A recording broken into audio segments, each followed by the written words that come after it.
दोस्तों, आज हिंदुस्तान में मजहब के आधार पर त्योहार बंट गए हैं। लोगों की सोच में परिवर्तन आ चुका है।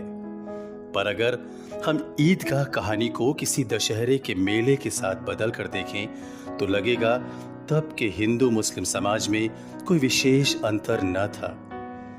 ईदगाह हिंदुस्तान की कहानी है, वो हिंदुस्तान जिसकी तहजीब आज खो गई है। मुंशी प्रेमचंद के उस हिंदुस्तान में दो भारत नहीं बसते थे। बाल मनोविज्ञान पर आधारित ईद का कहानी प्रेमचंद की उत्कृष्ट रचना है। पवित्र माह रमजान के पूरे 30 रोजों के बाद ईद आने पर मुसलमान परिवारों में, विशेषकर बच्चों में, त्योहार का उत्साह बहुत अधिक प्रभावशाली दिखाई देता है। सभी छोटे बड़े, गरीब अमीर, वर्ग भावना से ऊपर उठकर धार्मिक प्रेम की गहरी समझ और सहानुभूति से भरपूर पूरे उत्साह में भरे हुए बड़े बूढ़ों के साथ साथ बालकों का दल भी ईदगाह की ओर बढ़ रहा है। सभी बहुत प्रसन्न हैं और हामिद तो सबसे ज्यादा प्रसन्न है।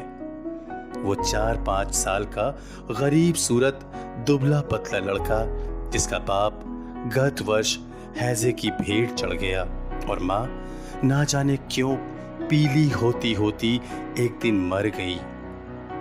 हामिद अब अपनी बूढ़ी दादी अमीना की गोद में सोता है। पहले जितना प्रसन्न भी रहता है।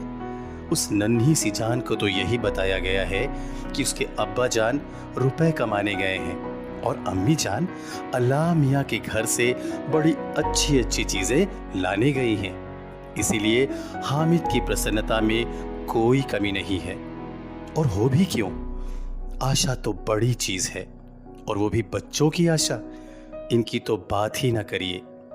इनकी कल्पना तो राय का पर्वत बना लेती है।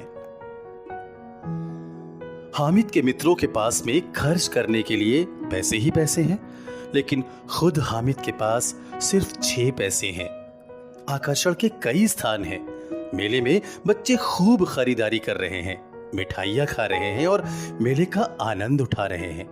लेकिन हामिद कुछ चीजों के दाम पूछकर, उनमें गुण दोष विचार कर मेले में आगे बढ़ता रहता है। वो जानता है कि उसकी दादी को चिमटे की बहुत जरूरत है, इसलिए वो मेले में फिजूल खर्च ना करके चिमटा लेना उचित समझता है। हामिद जब चिमटा लेकर आता है तो उसकी दादी बहुत गुस्सा होती हैं। तब हामिद अपराधी भाव से कहता है, तुम्हारी अंगुलियां तवे से जल जाती थी, इसीलिए मैंने इसे ले लिया। दादी रोने लगी और दामन फैलाकर हामिद को दुआएं देने लगी। ये मूक स्नेह था, खूब ठोस रस और स्वाद से भरा हुआ।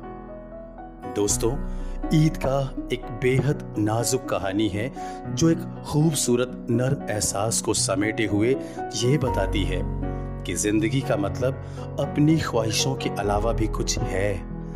किसी दूसरे का दर्द, उसके एहसास की इज्जत करना भी जरूरी है। हामिद हर दौर में प्रासंगिक है। इस दौर का हामिद कौन है, ये कमेंट बॉक्स पे जरूर बताइएगा। अगर आपको ये वीडियो पसंद आई हो तो इसे लाइक, शेयर और सब्सक्राइब जरूर करें। धन्यवाद।